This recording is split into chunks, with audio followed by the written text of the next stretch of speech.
Hi, and welcome to part 3 of the AT consideration process at Ridgefield Public Schools. Part 2, we took a look at this step 3. Does the educational team need more information to determine a student's need for AT? And we went over part A, the first section. We looked at a couple of tables and how to fill out those tables.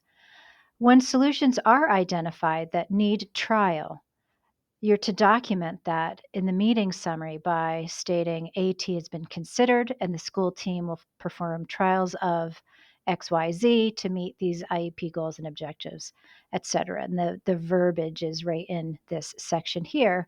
And then you complete an AT implementation plan, which is linked for you. And if you need to do a device sign out form, there is one available here. Check with an AT specialist or the technology department to see if that's necessary. At this point, I think most devices are assigned, so you don't need to make that step.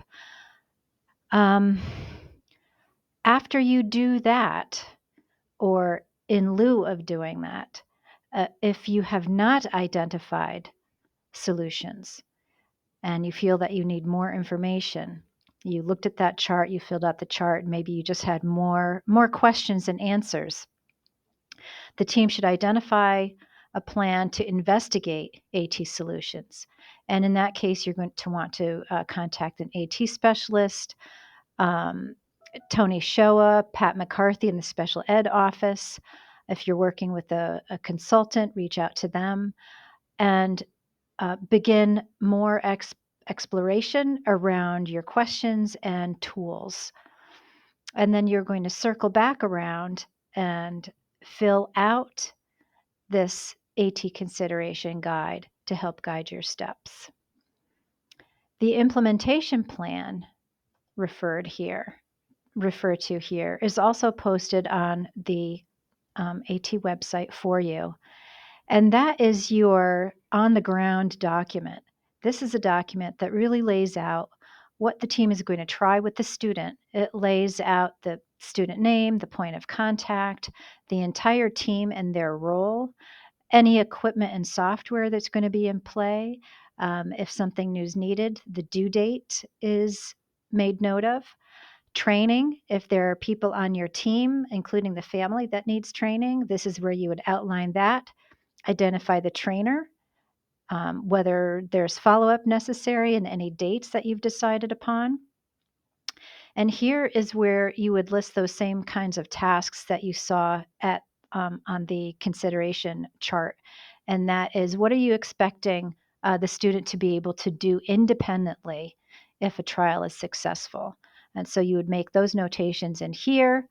On the second column, what assistive technology you identified from that chart that's going to hopefully allow the student to reach that goal or master that skill with assistive technology, and then what domain within the curriculum, and how are you going to be recording and gathering the data around this trial period.